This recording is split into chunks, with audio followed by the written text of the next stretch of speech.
Radio 1 ju prezanton ciklin e temave Mos u trishto. Mos u pikëllo. Shiko veten dhe vlerësoje atë. Ti nuk i ngjan askujt. Dr. James Gordon Gilke thekson: problematika e dëshirës për të qenë vetvetja është e vjetër sa vetë historia e njerëzimit. Po ashtu problematika e mosdashjes së vetvetes është burim madhor i çekuilibrit dhe shqetësim personal. Dikush tjetër tha: ti në krijimtarinë tënde je diçka tjetër. Ty askush s'të përngjan, e as t'i ngjan kujt tjetër, nga se Allahu bëri dallimin mes krijesave dhe i bëri të ndryshëm nga njëri tjetri. Vërtet, veprimi juaj është i lloj-llojit. Angelo Battero ka shkruar 13 libra dhe mijëra artikuj rreth edukimit fëminor. Ai thotë: askush nuk është i mirë siç është ai i cili dëshiron të mos jetë si vetvetja, apo si trupi dhe mendimet e tij. Ai lëshon shiun nga qielli e sipas madhësisë së tyre rrjedhin për rrejt. Çdo person ka cilësitë, veçantitë dhe talentet e veta, ndaj askush mos të shkrihet në tjetrin. Ty të krijoi Allahu me aftësi të caktuara, që ti kryesh veprat e caktuara të përputhura me aftësitë që i posedon, dhe ashtu siç thon, lexo vetveten që të dish çfarë të ofrosh. Emersoni me esenë e tij rreth mbështetja në vetvete thotë: do të vijë koha kur njeriu do të arrijë në dituritë shkencore që të bindet dhe të besojë se xhelozia është ignorancë, imitimi është vetvrasje, dhe se veten duhet ta konsiderojë ashtu siç është, sido që të jetë momenti e koha, nga se ky është caktimi i tij. Sado që kjo hapësirë është përplot me gjëra të mira e të dobishme, nuk do të mund të arrijë tek kokra e drithit përveç pas mbjelljes dhe kujdesit të tokës pjellore. Pra fuqia e brendshme që gjendet në brendësinë e tij është e re në natyrë, saqë askush nuk e di këtë fuqi të re, madje edhe njeriu që e posedon në vetvete derisa ta provojë. Dhe thuaj: veproni. Allahu do ta shohë veprën tuaj, edhe i dërguari i tij e besimtarët. Të ndalemi pak. Këto ajete kuranore që vijojnë të forcojnë dhe ta mbushin zemrën me iman, ashtu që të kesh mendimin më të mirë ndaj Zotit tënd.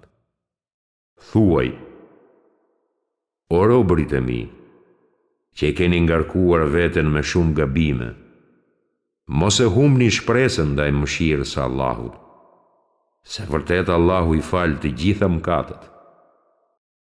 Ai është që shumë fal dhe është mëshirues. Dhe ata që kur bëjnë ndonjë mëkat të shëmtuar ose i bëjnë zullum vetes, e përmendin Allahun dhe kërkojnë falje për mëkatet e tyre, e kush i fal mëkatet përveç Allahut?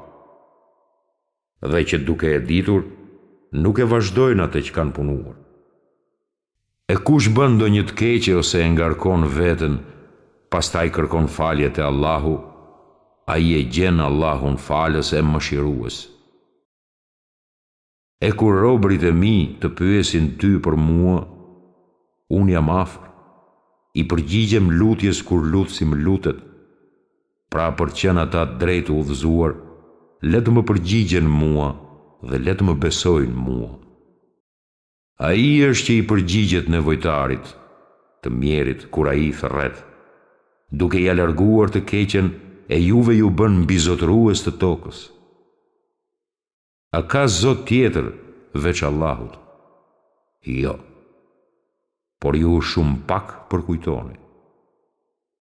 E atyre që dikush u tha: populli është tubuar t'ju sulmoj, pra kini frikë. Ajo vetëm u ashtoi dhe më shumë besimin, e thanë: na mjafton Allahu, ai është mbrojtësi më i mirë. Dhe pa i gjetur kur fare keqe fituan begati e mirësi të mëdha nga Allahu dhe arritën edhe kënaqësinë e tij. Allahu është dhurues i madh. E çështjen time ja besoj Allahut. Vërtet Allahu mbikëqyr robërit, dhe Allahu e shpëtoi atë prej të këqijave që i kurdisen. Ndodh që nga e djeshmja t'ju vijoj dobia. William James thot: disavantazhet në ndihmojnë deri në atë shkallë sa as mund ta paramendojmë. Sikur Dostojevski dhe Tolstoi mos kishin bërë jetë me dhimbje, s'do të kishin mundur t'i shkruajnë tregimet e tyre të dalluara. Pra bonjakëria, verbëria, mërgimi dhe varfëria mund t'jenë shkaqe për arritje dhe epërsi, për përparësi dhe kontribut. Fëmijët dhe pasuria mund t'jenë shkak i vuajtjeve. Prandaj mos të mahnitin pasuria dhe fëmijët e tyre. Allahu do vetëm t'i dënoj me to në jetën e kësaj bote. Ibn ul-Athiri shkroi librat e tij më të shkëlqyer duke qenë i gjymt. Serhesiu, librin e tij të njohur El Mebsut, që përmban 15 vëllime, e shkroi për shkak se ishte i mbyllur në pus. Ibnul Kaimi shkroi Zadul Miadin gjatë udhëtimit. Kurtubiu e shkroi komentimin e Sahih Muslimit duke udhëtuar mbi shpinë të deves. Ibn Taymije, më tepër se gjysmën e librit të tij, Fetawa Ibn Taymije, e shkroi duke qenë në burg. Dietarët e haditheve i grumbulluan qindra mijë hadithe të Muhamedit, nga se ishin të varfër dhe të huaj. Një besimtar i mirë më lajmëroi për disa të burgosur që në burg kishin mësuar Kuranin përmendësh dhe kishin lexuar më shumë se 40 vëllime librash. Ebu Ala El Meari, të gjitha veprat e tij i ka shkruar duke qenë i verbër. E sa të tjerë të dalluar që u dëbuan nga punët dhe pozitat e tyre zyrtare, por pastaj ju përveshën më tepër punës vullnetare dhe ju ofruan popullit dituri të dyfisht. Francis Bacon thekson: njohja si përfaqësore e filozofisë mund ta shpjerë njeriu në ateizëm, ndërsa thellimi në filozofi e afron mendjen njerëzore në besim. Por këto si kupton kush veç dietarëve. Po Allahut ja kanë frikën nga robërit e tij vetëm dietarët. Thuaj: unë ju këshilloj vetëm me një gjë. Për hir të Allahut të angazhohemi sinqerisht 2 nga 2 ose 1 nga 1, e pastaj të mendoni thellë që ta kuptoni se shoku juaj, Muhamedi, nuk është i luajtur. Doktor Abraham Brill thot: padyshim, besimtari vërtet me besim të plot kur nuk goditet me smundje psikike. E Allahu patjetër do t'i udhëzojë ata që besuan në rrugën e drejtë. Besimi është ilaçi më i mirë. Njëri ndër ekspertët më të mëdhenj të psikologjisë në kohën tonë, doktor Carl Jung, në faqen 264 të librit të tij me titull Njeriu modern në kërkimin e shpirtit, thot: gjatë 30 viteve të kaluara më erdhën persona nga të gjitha vendet e botës për të marrë këshilla.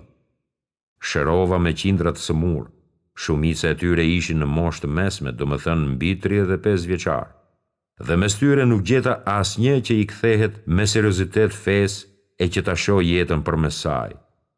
Prandaj me plot dëshirë e guxim, them: çdo njeri prej tyre ishte i sëmurë sepse kishte humbur atë që ua jep feja besimtarëve. Pra kush nuk i kthehet besimit të vërtet, nuk shërohet dot. E kush ja kthen shpinën udhëzimit tim, do të ketë jetë të vështirë.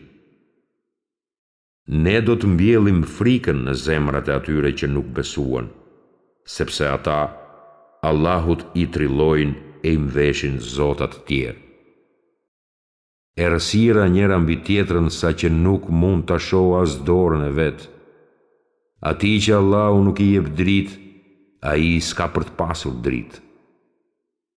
Mos u trishto. Allahu i përgjigjet nevojtarit ateist e si të mos i përgjigjet besimtarit musliman. Përgjegjësi me popularitet më të madh në Indi pas Budës, Mahatma Gandhi, do t'ishte çmendur po të mos kishte vazhduar të pranojë inspirimin nga fuqia e adhurimit që bënte. Gandhi e deklaroi këtë personalisht. Sikur të mos isha lutur, do t'isha çmendur që herët. Ja pra kjo ngjau me Gandhin, i cili nuk ishte musliman, megjithatë besonte dhe lutej në drejtimin e tij. Idhujtarët e dinë për Allahun se kur hipin në anije, u kputet lidhja me tokën dhe friksohen, i luten sinqerisht Allahut. A është ai që i përgjigjet nevojtarit kur ai e thret? Dhe binden se janë të shkatëruar e lusin Allahun pa kurfar përzierje të idhujve. Hulumtova shumë rreth fjalëve të dietarëve islam mbi mërzitjen e shqetësimin, por nuk gjeta, vallë, ç'të jetë arsyeja. Mendoj se ata dietar hulumtues të famshëm të zhytur mirë në besim të drejtë, jetuan me fenë e tyre, në siguri e paqe të pandërprerë. Jeta e tyre ishte shumë larg dyshimeve dhe kotësive. Ndërsa atyre që besuan, bën vepra të mira, dhe atë që ju shpall Muhamedit e besuan, e ajo është e vërteta prej Zotit të tyre, ai u ashlyen mëkatet dhe u përmirëson gjendjen. Dëgjoj fjalën e Ebu Hazmit, i cili thoshte: në mesmeje dhe mbretërve ka vetëm një ditë, sa i përket të djeshmes, nuk e gjejnë më kënaqësinë e saj, kurse sa i përket të nesërmes, edhe unë dhe ata jemi me frikë, vetëm se sotmja na mbetet dhe kush e di se si mund të jetë ajo. Zoti ynë, ty të lutemi për dobinë e kësaj dite, begatinë e saj, shpëtimin e saj, dritën dhe udhëzimin e saj. O ju që besuat, rini të përgatitur.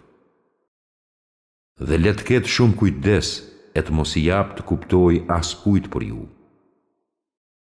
Fjala e tyre nuk ishte tjetër, po vetëm thonin: Zoti ynë, ne i fal mëkatet tona dhe lëshimet në punët tona, e na forco në vendet tona dhe ndihmona kundër popullit jo besimtar. Ndaj Allahu u dha shpërblimin e kësaj bote dhe shpërblimin më të mirë të botës tjetër. Allahu i do punë mirët.